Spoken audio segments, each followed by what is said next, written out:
সিদ্ধান্ত মেনে নেওয়ার নামই হলো সুখ। মনে করেন গত 4-5 দিন আগে আমি মোটরসাইকেল অ্যাক্সিডেন্ট হয়েছে, আমার হাঁটুটা ছিলে গেছে। পড়ার সাথে সাথে আমি ড্রাইভারকে বলতেছি তাকদীর, এটা কি দুনিয়ার সৃষ্টির আগে এটা বরাদ্দ। বাড়ির কাছাকাছি অবস্থানে চলে গিয়েছি, তেমন কোনো জটিলতাও ছিল না। হুটহাট এক জায়গাতে দাঁড়ায় গাড়িটা কাট হয়ে গেছে, আমি পিছন থেকে ছিটকে পড়লাম। তাকদীর। দিব্যি আপনি আপনার কলিজার টুকরা একটা সন্তান বাড়ির গোসল খানার পানিতে পড়ে মারা গেছে, তাকদীর। মাত্র আপনি ইন্টারভিউ দিয়ে আসছেন, চাকরির কি কার্ড আসছে, এটা কি কয় অপারমেন্ট লেটার আসছে, পেয়েছেন, জয়েন দিবেন। রুমে ঢোকার আগে আপনি ইনজুরিগ্রস্ত হয়েছেন, তাকদীর। এখন যদি আপনি আফসোসের যন্ত্রণায় মরতে থাকেন, এতগুলি পরীক্ষা দিয়ে যোগ্যতা অর্জন করে অ্যাপয়েন্টমেন্ট কার্ড নিয়ে ঢুকতে যাব, বসতে যাব, জয়েন করতে যাব, ঠিক এই মুহূর্তে জীবনে একটা ঝামেলা আসছে। আরে কি যন্ত্রণা, কি ঝামেলা, কি একটা বিষণ্ণ মানসিকতা। তাহলে এই জীবন সার্টিফিকেট অর্জন করতে গিয়ে এক প্রকারের কষ্টের শিকার আপনি হয়েছেন। নতুন করে মেনে না নেওয়ার কারণে নতুন করে যন্ত্রণা আবার শুরু হয়েছে। কথা কি ঠিক নয়? আর যদি আপনি আলহামদুলিল্লাহ, আল্লাহ আমার কপালে রেখেছে, আল্লাহ আমি সন্তুষ্ট, তাহলে সমস্ত শরীরের বিতর্কত দিক থেকে একটা প্রশান্তি কাজ করবে।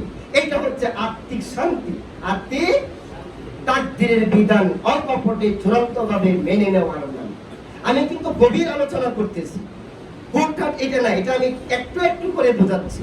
প্রিয় উপস্থিতি, আজকের আলোচনা হচ্ছে প্রকৃত সুখী কে, who are real happy man in the world. একদম অ্যাবসলিউটলি রিয়েল হ্যাপি ম্যানটা কে এই পৃথিবীতে, এইটা আমাকে বুঝতে হবে। এখান থেকে বর্ণনা নিয়ে, হাদিস থেকে বর্ণনা নিয়ে, যৌক্তিকতা দিয়ে, বাস্তবতা দিয়ে আপনি কোনটা ক্যান্সেল করবেন? কোরআন ক্যান্সেল করলে থাকবে হাদিস, হাদিস ক্যান্সেল করলে থাকবে যৌক্তিকতা, যৌক্তিকতা ক্যান্সেল করলে থাকবে বাস্তবতা। আপনি যদি কোরআনও ক্যান্সেল করেন, হাদিসও ক্যান্সেল করেন, যৌক্তিকতাও ক্যান্সেল করেন, বাস্তবতাও ক্যান্সেল করেন, তাহলে পশুর মধ্যে আর আপনার মধ্যে কোনো পার্থক্য নাই। কথা কি ঠিক নয়? একটা না একটা বিষয় তো আপনার পয়েন্ট আসতেই হবে। এবার আসুন চূড়ান্ত ভাবে। প্রিয় উপস্থিতি, মানুষ মনে করে মায়ের কাছে থাকতে পারা পরম আনন্দ সুখ, বাবার কাছে থাকতে পারা পরম আনন্দ সুখ। গর্ভবতী নারীরা যখন প্রসব বেদনার কাছাকাছি অবস্থানে চলে যায়, অধিকাংশ নারীদের ব্যাপারটা হয় বাপের বাড়িতে পাঠিয়ে দেয়। খেয়াল করছেন? কারণটা কি? অর্থাৎ এই অবস্থায় স্বামীর বাড়ির লোকেরা তেমন টেক কেয়ার নাও করতে, মা তার পরম যত্ন সহকারে মেয়ের এই কঠিন দুর্দিনে পরম স্নেহ মাকা মায়া মমতা স্নিগ্ধ ভালোবাসা দিয়ে এই দুর্দিনে তার পাশে, সে মনে করে শাশুড়ির থেকে মাটা আমার বড় নিরাপদ, শ্বশুরের থেকে আমার বাবাটা বড় বুধ হয়, এই কারণেই যায়। আমার ধারণার মতে, আপনাদের ধারণার মতে কোনটা? এইটাই। আচ্ছা, তাহলে মানুষ মনে করে বাবার কাছে মায়ের কাছে থাকতে পারাটাই সুখ। দীর্ঘদিন কোথায় থাকলে মানুষ বেড়াতে গেলে আর ভালো লাগে না, আম্মু আমাকে নিতে আসো, বাবা আমি আর টিকতে পারতেছি না, আমার কাছে আমাকে নিতে আসো। তাহলে পৃথিবীর মানুষ মনে করে বাবা মার কাছে থাকতে পারাটা সুখ। কিন্তু মানুষ বাবা মার কাছে থাকবে কতক্ষণ আর আল্লাহ তাআলার কাছে থাকবে কতক্ষণ? মানুষ বাবা মার কাছে থাকে কিছুক্ষণ আর মানুষ রবের কাছে থাকে সারাক্ষণ। কথা খেয়াল করবেন, মানুষ পৃথিবীতে বাবা মার কাছে থাকে অল্পক্ষণ আর মানুষ রবের কাছে থাকে সারাক্ষণ। তাহলে বাবা মা বেশি আপন না আল্লাহ বেশি আপন? বাবা মার কাছে থাকাটা বেশি নিরাপদ না আল্লাহর কাছে থাকাটা বেশি নিরাপদ? এবার দলিল নেই। আমরা যখন বিপদে আপদে বলি ইন্না লিল্লাহি ওয়া ইন্না ইলাইহি রাজিউন, নিশ্চয়ই আমরা আল্লাহরই জন্য এবং আমরা আল্লাহরই কাছে চলে। আমরা কার জন্য বললাম? তো এই কথা, এবং যাবো কার কাছে? বললাম তো এই কথা। তাহলে আমরা আল্লাহর জন্য যাবই ওনার কাছে, বলে না আমরা এমপির লোক, দৌড় দিলে তার কাছেই যাব, কিছু একটা ম্যানেজ করলে ওসিরে অর্ডার দিলে এমপি দিব। স্বাভাবিকভাবে পলিটিক্যাল গত মানুষ তো এটাই মনে করে, তাই না? হ্যাঁ, আমার বড় ভাই আছে, এমপির নির্দেশ আছে, ওসিরে অর্ডার দিলে 7 ফুল মার, তারা মনে করে এমপির কাছেই যাব। আর আমরা যারা ইমানদার, আমরা মনে করি সর্বাবস্থা আমরা কার জন্য যাব? কার কাছে? এবার আসুন, আমরা কি এই কথা বলি, ইন্না লিল আবি ওয়াল উম্মি ওয়া ইন্না ইলাইহি রাজিউন? কথা খেয়াল করুন, কোরআনের আয়াত হচ্ছে ইন্না লিল্লাহি ওয়া ইন্না ইলাইহি রাজিউন, নিশ্চয়ই আমরা আল্লাহর জন্য এবং আমরা আল্লাহর কাছে যাব। নাকি আমরা এটা বলি ইন্না লিল আবি ওয়াল উম্মি ওয়া ইন্না ইলাইহি রাজিউন, নিশ্চয়ই আমরা বাবা মার জন্য আর আমরা বাবা মার কাছেই যাব। এটা বলি বাবা মার কাছে যাব মানে বাবার সামনে থেকে আমি চলে যাচ্ছি, উনি কপালে হাত রেখে কান্নাকাটি করে, মায়ের কোলে আমি মরে যাচ্ছি, কোলে আসি, রাখতে পারে না, তাহলে যাবো কার কাছে? কুল থেকে চলে যাওয়া হচ্ছে, রাখতে পারে না, তাহলে আপনটা কে বেশি? বিষয়টা বোঝার চেষ্টা করবেন বিন্দু বিন্দু করে। প্রিয় উপস্থিতি, তাহলে বোঝা গেল মানুষ বাবা মার কাছে অল্পক্ষণ থাকে আর রবের কাছে সারাক্ষণ থাকে। আর কিয়ামতের দিন বাবা মার কোনো উপকার আসবেও না। ইয়াউমা ইয়াফিরুল মারউ মিন আখিহি ওয়া উম্মিহি ওয়া আবি ওয়া সাহিবাতিহি ওয়া বানি লিকুল্লি ইমরিন মিনহুম ইয়াউমা ইদিন শা'নুন ইউগনি ওয়াজুহু ইয়াউমা ইদিন মুসফিরা দাহিকাতুন মুস্তাবশিরা ওয়া ওয়াজুহু ইয়াউমা ইদিন আলাইহা গাবারা তারহাকুহা ওয়াতারা উলাইকা হুমুল কাফারাতুল ফাজারা। কি চমৎকার মিল, সুবহানাল্লাহ। বলতেছিলাম তাহলে সুখ কয় প্রকার? সবাই সুখ কয় প্রকার? 1 দৈহিক সুখ, 2 আত্মিক সুখ। বলেন 1 2 আত্মিক সুখ। তাহলে দৈহিক সুখের বিবরণ জানলেন, আত্মিক সুখের বিবরণ চলমান চলতেছে। তাহলে সুখটাকে আল্লাহ রাব্বুল আলামিন পবিত্র কোরআনুল কারীমে বলেন আলা বিযিকরিল্লাহি তাতমাইন্নুল কুলুব। জেনে রাখো আল্লাহর স্মরণেই প্রকৃত শান্তি। কার স্মরণে শান্তি? আল্লাহর স্মরণে শান্তি। এই যে মসজিদে এসে মানুষ ঘুমিয়ে পড়ে, এখানে হাদিসে আসছে সাকিনা নাজিল হয়। কি নাজিল হয়? সাকিনা। তো এটাও তো আল্লাহর কাছ থেকে নাজিল হয়। এই যে একটা আত্মিক শান্তি, এটাও কিন্তু উপর থেকে আসে, আর আসেও আল্লাহর ঘরে, আর আসেও ঠিক আলোচনা চলাকালীন সময়, আর আলোচনা তো কোরআন এবং হাদিস থেকে হয়। এর থেকে বাস্তব নমুনা আরো কিছু আছে, সামনে বাড়ুন। প্রিয় উপস্থিতি, তারপরে সুখ হচ্ছে আল্লাহকে চেনা, আল্লাহকে জানা, আল্লাহকে মানা। সুখ হচ্ছে আল্লাহকে চেনা, আল্লাহকে জানা, আল্লাহকে মানা, এটি সুখ।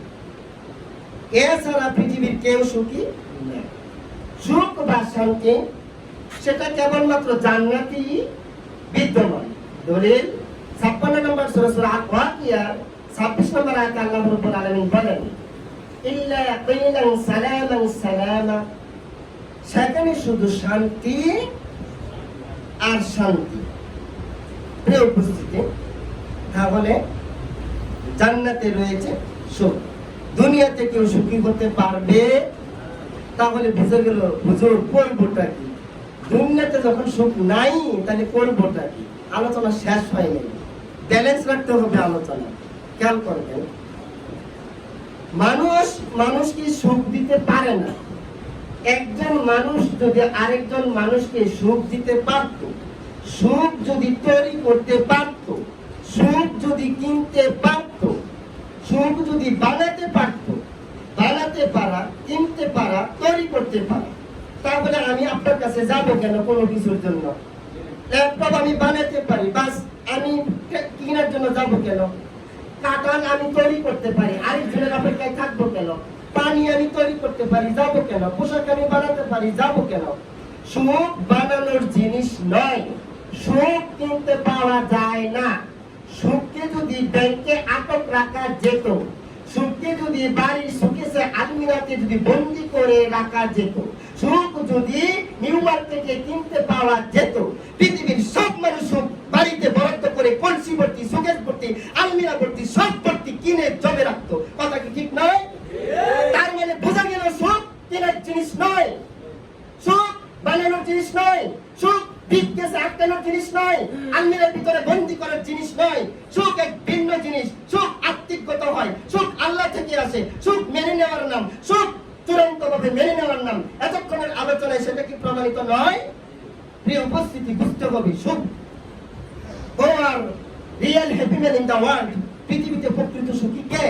যার পিছনে মানুষ রাজনীতি করছে, যেটার কারণে মানুষ কলেজ ভার্সিটিতে লেখাপড়া করছে, যার কারণে মানুষ ইউরোপিয়ান নাগরিক এবং অস্ট্রেলিয়ান সিটিজেনশিপ, আমেরিকান সিটিজেনশিপ এবং সিঙ্গাপুরের সিটিজেনশিপ পাওয়ার জন্য হন্য হয়ে দিনরাত শ্রম দিচ্ছে, মাথার ঘাম পায়ে ফেলছে, টাকার অলিগলি পায়ের চামড়া ক্ষয় করে ফেলছে, শুধুমাত্র একটা ওই দেশের নাগরিক হওয়ার জন্য, ওই দেশের একটা স্থায়িত্ব লাভ করার জন্য।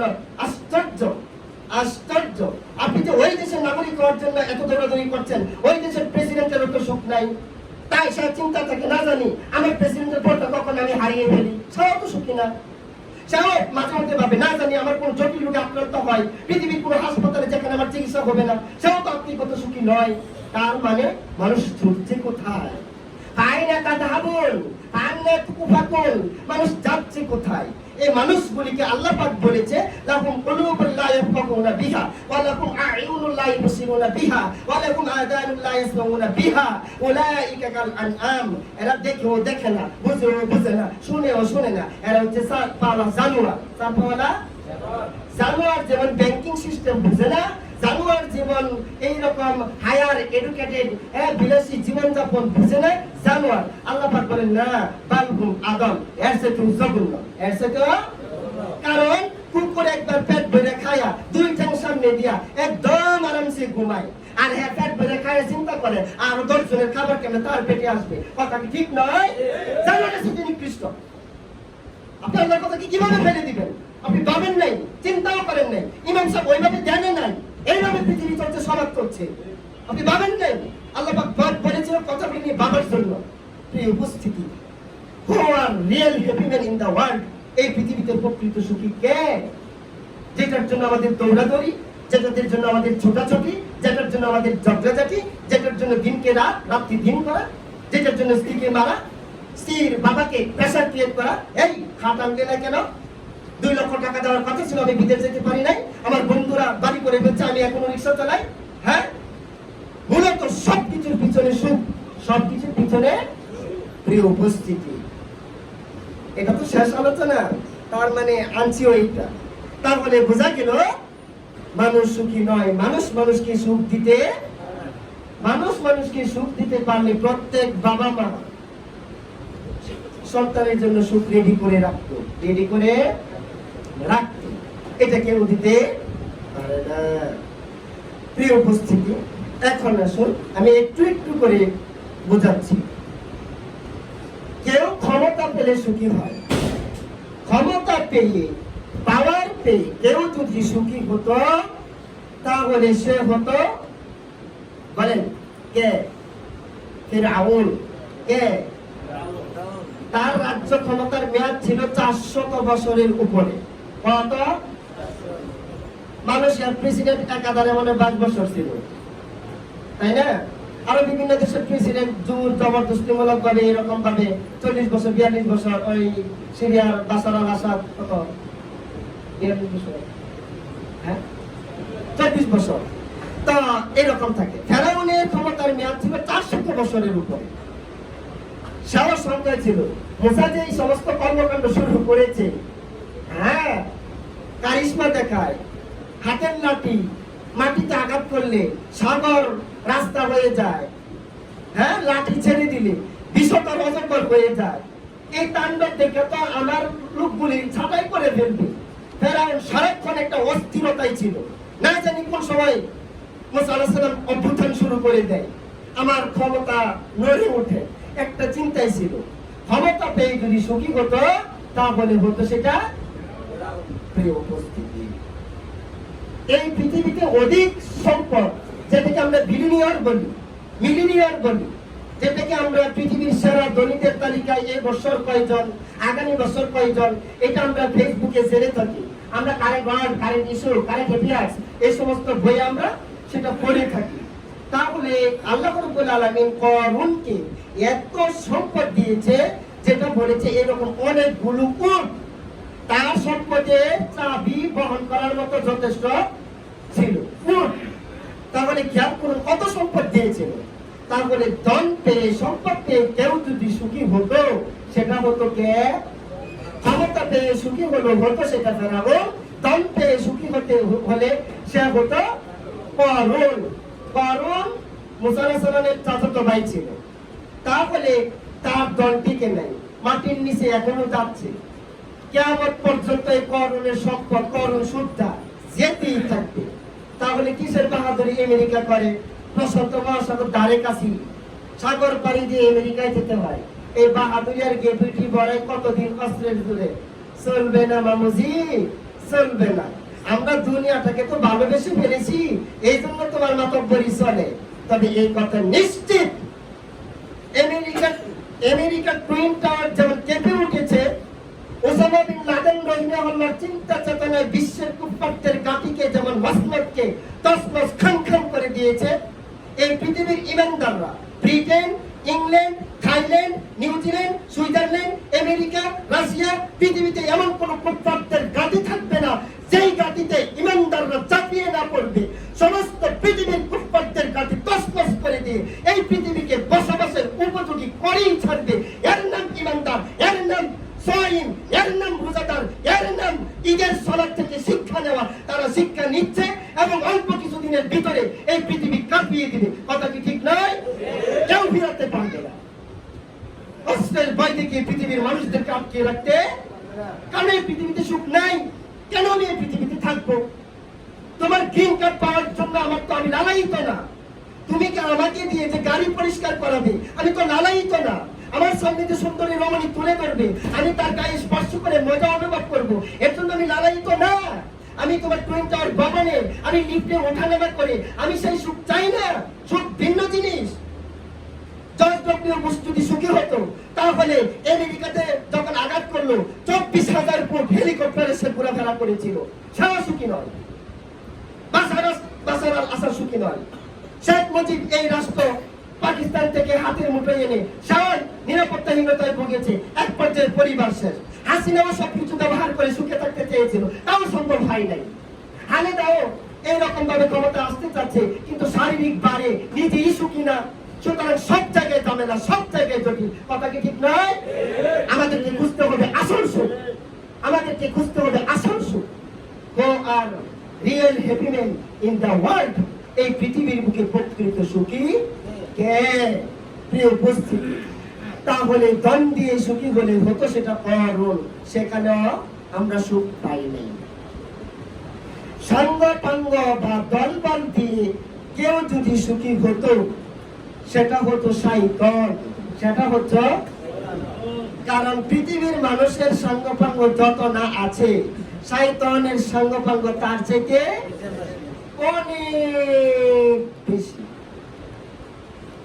তাহলে চেলাপেলা, সঙ্গপাঙ্গ, ডানে বামে ঘোরাফেরা, চাটুকর, বদল অহংকারী, এইগুলি দিয়ে যদি কেউ সুখী হতো, শয়তানও সেটা। আরে আউযু বিল্লাহ বলার সাথে সাথে শয়তানের গায়ে আগুন লাগে। কি লাগে? তার মানে আউযু বিল্লাহি মিনাশ শাইতানির রাজিম। আউযু বিল্লাহ, আল্লাহর কাছে আশ্রয় চাচ্ছি। আউযু বিল্লাহি কি থেকে? মিনাশ শাইতান, শয়তান থেকে। কোন শয়তান? রাজিম, যে বিতাড়িত, রাজিম যে অভিশপ্ত, রাজিম যে লাঞ্ছিত, রাজিম যে নিগৃহীত, রাজিম যে নিষ্পেষিত, রাজিম যিনি অভিশপ্ত। এমন খারাপ একটা জায়গা থেকে আল্লাহ তোমার কাছে আশ্রয় চাচ্ছি, এটা বলার সাথে সাথে শয়তান অন্যরকম হয়ে যায়। তারপরে বুঝুন, সেও কিন্তু সুখী নয়। ধন দিয়ে বুঝালাম তো কোরআন দিয়ে, ক্ষমতা দিয়ে বুঝালাম তো কোরআন দিয়ে, সংগঠন দিয়ে বুঝালাম তো হাদিস দিয়ে, কোরআন দিয়ে। এরপরে যদি আপনার মাথায় কাজ না করে, আমি আর কি বলবো মিম্বার থেকে? আমি আর কোন কথা বললে আপনাকে সুখের সন্ধান দিতে পারবো? আমার কাছে থাকলে অবশ্যই দিতে পারি। রুমে যদি রেডি থাকতো তা নিয়ে আমি মিম্বারে নিয়ে ব্যাগ ভর্তি করে নিয়ে আমি উঠতাম, মুসলিদেরকে বলতাম এই